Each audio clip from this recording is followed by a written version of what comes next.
तीसरी हदीस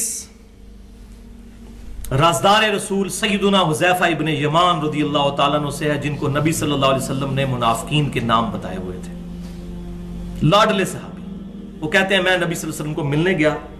जामिया तिर्मिज़ी में इंटरनेशनल नंबरिंग के मुताबिक 3781 और अल मुस्तदरक लिल हाकिम में भी मौजूद है, और इमाम ज़हबी ने भी मुवाफ़क़त की है इस हदीस की। पेट हदीस।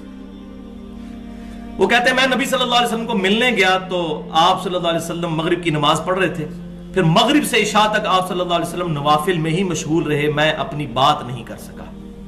हत्ता कि इशा की नमाज से फारिग होकर आप सल्लल्लाहु अलैहि वसल्लम घर की तरफ जा रहे थे तो मैं भी दबे कदमों में पीछे चल पड़ा। तो आप सल्लल्लाहु अलैहि वसल्लम ने आवाज लगाकर पूछा कि मेरे पीछे कौन आ रहा है, क्या हुज़ैफ़ा है? उनका या रसूलल्लाह मैं हूं। तो फरमाया अल्लाह ताला तुझे और तेरी मां को बख्शे, और वो आए भी इसीलिए थे, दुआ करवाने के लिए। तो अल्लाह ताला अपने नबी को गैबी खबरें अता फरमा देता था, अल्लाह तुझे और तेरी मां को बख्शे। और फिर कहा हुज़ैफ़ा, ये तो खास लाडले सहाबी थे, कहा हुज़ैफ़ा आज मेरे पास एक फरिश्ता ऐसा आया है जो आज से पहले कभी इस जमीन पर नाजिल नहीं हुआ, और स्पेशली अल्लाह से इजाजत लेकर मुझे सलाम करने के लिए आया है इस दुनिया में।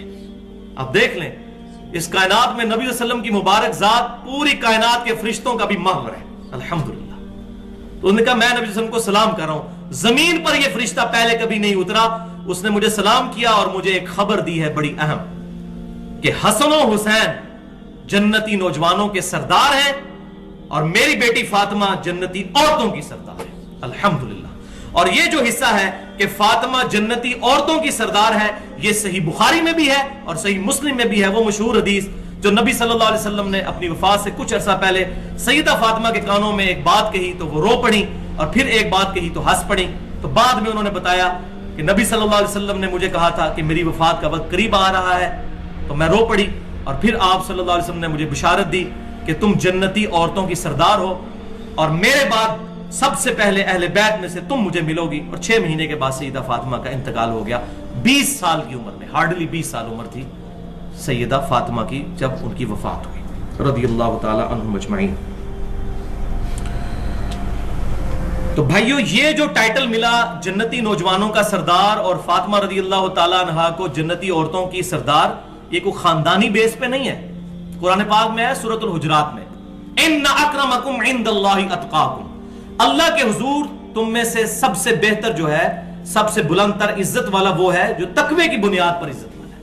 ये कैसे हो सकता है कि नबी सल्लल्लाहु अलैहि वसल्लम को अल्लाह ताला उनकी रिश्तेदारी की निस्बत की वजह से सैयदा फातिमा हसन हुसैन को ये टाइटल दे दे? उन्होंने बहुत बड़े बड़े काम करने थे, वाकई उन्होंने बहुत कुर्बानियां पेश की, वो आज मान नहीं, वरना मैं डिटेल के साथ बयान करता हूं। चौथी हदीस अल मुस्तदरक लिल हाकिम में सही सनद के साथ 4774 नंबर है, और इमाम ज़हबी ने भी मुवाफ़क़त की है इमाम हाकिम की। इसी की मजीद एक्सटेंशन है। जब हाकिम में यह रवायत आई है तो उसमें अल्फाज ये हैं कि हसन और हुसैन जन्नती नौजवानों के सरदार हैं, व अबूहुमा खैरुहुमा, और उनके वालिद उनसे भी अफजल हैं। कौन? सैयदना अली इब्ने अबी तालिब रज़ियल्लाहु ताला। फरमाया हसन और हुसैन जन्नती नौजवानों के सरदार हैं और उनके वालिद उनसे भी अफजल हैं। और उनके वालिद से अफजल कौन है? वो भी अल्हम्दुलिल्लाह जामिया तिर्मिज़ी में इंटरनेशनल नंबरिंग के मुताबिक 3664 नंबर हदीस है। नबी सल्लल्लाहु अलैहि वसल्लम ने फरमाया कि सैयदना अबू बकर और उमर जन्नती बूढ़ों के सरदार हैं, तमाम जन्नती बूढ़ों के, सवाए अंबिया और रसूल को छोड़कर। अंबिया और रसूलों के बाद चाहे पिछली उम्मतों के हो बूढ़े या इस उम्मत के, सबके वो सरदार हैं।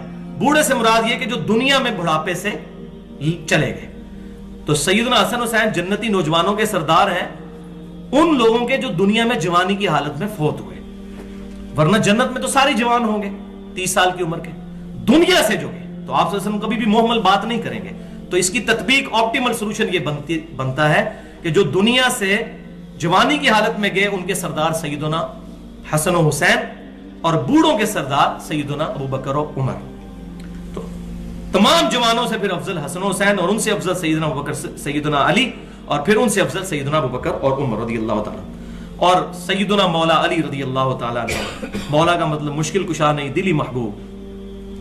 मौला अली ने खुद ही फरमा दिया, सही बुखारी इंटरनेशनल नंबरिंग के मुताबिक 3671 नंबर हदीस है। मौला अली रदी अल्लाह ताला अन्हु के बेटे मोहम्मद इब्न हनफिया ने पूछा, ये हनफिया नामी एक औरत थी जिनसे सैयदना अली ने बाद में शादी की, और अहले सुन्नत और अहले तशय्यो के यहाँ मोहम्मद इब्न हनफिया की जो है वो अहादीस मिलती हैं। बल्कि जो मुख्तार सक़फ़ी पर फिल्म बनाई है ईरान वालों ने 30 किस्तों पर, उसमें भी मोहम्मद इब्न हनफिया को उन्होंने शो किया है। तो मोहम्मद बिन हनफिया रहमतुल्लाह अलैह कहते हैं, सही बुखारी 3671, मैंने अपने वालिद सैयदना अली इब्न अबी तालिब से पूछा, अब्बा जान बताइए इस उम्मत में रसूलुल्लाह के बाद सबसे अफजल कौन है? फरमाया अबू बकर। अल्लाहु अकबर कबीरा वल्हम्दुलिल्लाहि कसीरा व सुब्हानल्लाहि बुकरतम व असीला। पूछा अब्बा जान उसके बाद कौन? फरमाया उमर। अल्लाहु अकबर कबीरा वल्हम्दुलिल्लाहि कसीरा व सुब्हानल्लाहि बुकरतम व असीला। और फिर कहते हैं, मैंने कहा कि मैं तीसरी बार पूछूंगा तो उस्मान का नाम लेंगे। तो मैंने कहा हजरत तीसरा नंबर तो आपका ही होगा अबू बकर उमर के बाद।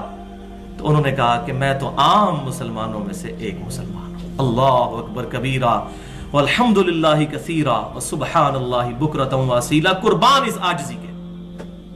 तो मैं ये समझता हूं सूरह फुस्सिलत हामीम अस-सजदा की आयत नंबर 33 की सही तफसीर है, वमन अहसनु कौलन मिम्मन दाअ इलल्लाह व अमिल सालिहन व क़ाल इन्ननी मिनल मुस्लिमीन। उससे बढ़कर किसकी बात अच्छी हो सकती है जो लोगों को अल्लाह की तरफ यानी इस किताब की तरफ बुलाए और खुद भी नेक अमाल करे और फिर भी कहे कि मैं आम मुसलमानों में से मुसलमान हूं। इसकी प्रैक्टिकल तफसीर सैयदना अली का ये कौल है कि मैं तो आम मुसलमान, हालांकि आम किधर थे भाई, खास मुसलमानों में से थे। अल्हम्दुलिल्लाह। तो ये उनकी आजिज़ी।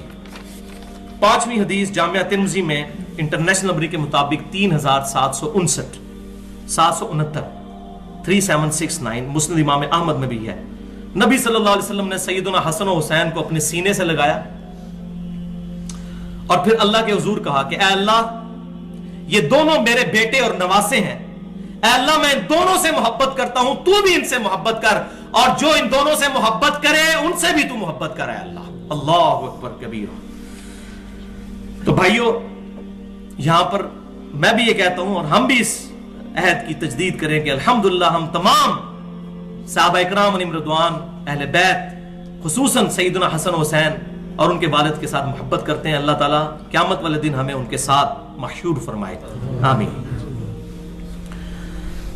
तो इसी के कॉन्टेक्स्ट में उस सैयदना अबू बकर सिद्दीक के कौल को भी याद कर लें जो मैंने पहले बयान किया सही बुखारी में सैयदना हसन और हुसैन वाले चैप्टर में फजाइल वाले 3751 कि अबू बकर रज़ियल्लाहु ताला अन्हु कहते हैं, मौला अबू बकर हमारे दिली महबूब कहते हैं कि मोहम्मद सल्लल्लाहु अलैहि वसल्लम की मोहब्बत को मोहम्मद सल्लल्लाहु अलैहि वसल्लम के अहले बैत की मोहब्बत में तलाश करो।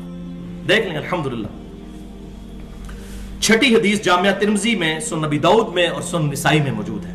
तिर्मिज़ी में इंटरनेशनल नंबर है 3774 कि नबी सल्लल्लाहु अलैहि वसल्लम एक दफा खुतबा दे रहे थे, सामने से सैयदना हसन और हुसैन लड़खड़ाते हुए सुर्ख धारियों वाले कुर्ते पहने हुए हैं और गिरते पड़ते नबी सल्लल्लाहु अलैहि वसल्लम की तरफ आ रहे हैं। तो आप सल्लल्लाहु अलैहि वसल्लम ने अपना खुतबा रोक दिया, मिंबर से उतरे, सैयदना हसन और हुसैन को उठा लिया और फिर मिंबर पर आकर कहा कि सच कहा है मेरे रब ने, इन्नमा अमवालुकुम व औलादुकुम फितना, बेशक माल और औलाद तुम्हारे लिए बहुत बड़ी आजमाइश है। तो हुजूर ने कहा कि मैं अपनी तकरीर जारी नहीं रख सका जब इन दोनों को मैंने लड़खड़ाते हुए देखा, मुझसे बर्दाश्त नहीं हुआ तो मैंने इनको उठा लिया। अब याद रखें कि जिन जालिमों ने सैयदना हसन को जहर दिया या सैयदना हुसैन को शहीद किया, उनके साथ क़यामत वाले दिन होने वाला क्या है। तो नबी सल्लल्लाहु अलैहि वसल्लम की वफात के वक्त सैयदना हसन की उम्र 7 साल थी और सैयदना हुसैन की उम्र तकरीबन 6 साल थी। तो छोटे छोटे। अब मेरी खुद अपनी बेटी 7 साल की है, मुझे पता है कि एक औलाद के साथ, और ये तो बेटी है, और जो पोते और नवासों के साथ इंसान की मोहब्बत है कोई सोच ही नहीं सकता। और फिर नबी सल्लल्लाहु अलैहि वसल्लम की। अल्लाह अकबर।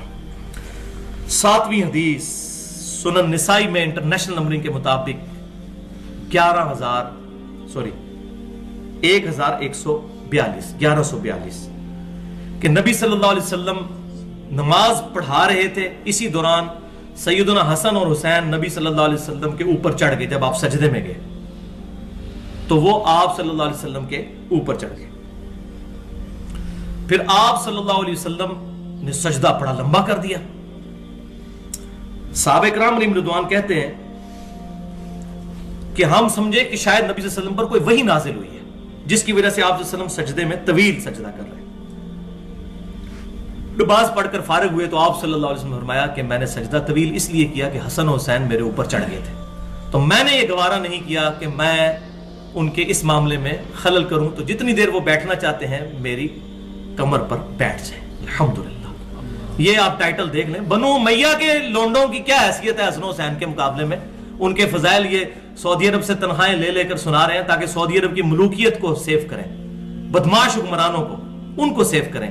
جو باپ مر گیا تو 10-12 بیٹوں کو پیچھے سے وراثت دے گیا. دین وراثت ہے. سب سے زیادہ حقدار اگر کوئی تھا خلافت کا سیدنا علی بھی ان میں سے ایک تھے، لیکن حضور صلی اللہ علیہ وسلم نے اس لیے نہیں ان کو بنایا کہ یہ وہ بچوں کی جگہ تھے. حضور نے بچپن سے ان کو پالا تھا، لیکن بعد میں کسی نے خیال نہیں کیا اس چیز کا. وَلِعَوْذُ بِاللَّهِ تعالی. اسی کانٹیکسٹ میں مسند امام احمد میں بہت ڈیٹیل کے ساتھ ایک اور حدیث بھی ہے، 10,669. بہت زبردست حدیث. حضرت ابو ہریرہ کہتے ہیں کہ نبی صلی اللہ علیہ وسلم ہمیں عشاء کی نماز پڑھا رہے تھے کہ حسن و حسین نبی صلی اللہ علیہ وسلم پر سوار ہو گئے سجدے کی حالت میں. تو آپ صلی اللہ علیہ وسلم جب سجدے سے سر اٹھاتے تو ان کو بڑے آرام کے ساتھ، الفاظ میں بڑے آہستگی کے ساتھ سائڈ پہ کرتے، پھر آپ جلسہ کرتے، پھر دوسرے سجدے میں جاتے، پھر وہ چڑھ جاتے، پھر آپ صلی اللہ علیہ وسلم ان کو بڑے پیار اور محبت کے ساتھ اتارتے. تو سلام پھرا تو صحابہ نے کہا یا رسول اللہ صلی اللہ علیہ وسلم آپ اگر اجازت دیں تو ان بچوں کو میں گھر چھوڑ آتے ہم لوگ. تو آپ صلی اللہ علیہ وسلم میں نہیں، چھوڑ دو ان کو. تو اسی دوران حضرت ابو ہریرہ کہتے ہیں کہ ایک بجلی روشن ہوئی، سمجھ لیں کہ غیب کی طرف سے ایک روشنی آئی، اور وہ کہتے ہیں کہ وہ روشنی ظاہر ہوئی تو نبی صلی اللہ علیہ وسلم نے، یہ معجزہ نبی صلی اللہ علیہ وسلم کا ظاہر ہوا اللہ کی طرف سے. آپ صلی اللہ علیہ وسلم نے حسن و حسین کو کہا کہ بیٹا جلدی سے اپنی امی کے پاس چلے جاؤ. تو وہ لوگ وہاں سے نکلے اور اپنے گھر چلے گئے. حضرت ابو ہریرہ کہتے ہیں جب تک وہ گھر میں نہیں پہنچے وہ روشنی ظاہر رہی اور راستہ روشن رہا. جب وہ گھر پہنچے تو وہ روشنی بھی غائب ہو گئی. الحمدللہ.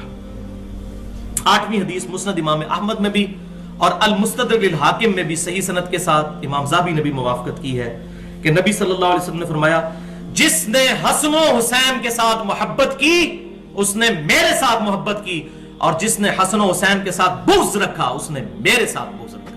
یہ بات کہنے کی ضرورت ہی کوئی نہیں ہے. آپ اپنی اولاد کو دیکھ لیں، ان کے بارے میں ہماری کیا عقیدت ہوگی. اور وہاں صرف اولاد نہیں ہے، اللہ کی طرف سے ٹائٹل بھی ہے جنتی نوجوانوں کا سردار. تقوی میں بھی پہاڑ ہیں وہ لوگ. اور الحمدللہ اس حدیث کے راوی ہیں سیدنا ابو ہریرہ رضی اللہ تعالیٰ عنہ. اور یہ رافضی جو ہیں سیدنا ابو ہریرہ رضی اللہ تعالیٰ عنہ پر گالی گلوچ کرتے ہیں. سب سے کرٹیکل حدیث یہی تھی کہ جس نے حسن و حسین سے بغض رکھا اس نے مجھ سے بغض رکھا. یہ کسی اور صحابی سے روایت نہیں سوائے ابو ہریرہ کے. ان کے بارے میں زبان درازی کرنا اپنی آخرت برباد کرنا ہے. اور میں اس پہ وہی بات کروں گا جو صحیح مسلم میں ہے کہ آپ صلی اللہ علیہ وسلم نے فرمایا تھا حضرت ابو ہریرہ کے لیے دعا کرتے ہوئے کہ ابو ہریرہ اور اس کی والدہ سے صرف مومن ہی محبت کرے گا، لہذا منافق ہے وہ بندہ، مومن نہیں ہو سکتا جو سیدنا ابو ہریرہ رضی اللہ تعالیٰ عنہ کے بارے میں جو رافضی بکواس کرتے ہیں.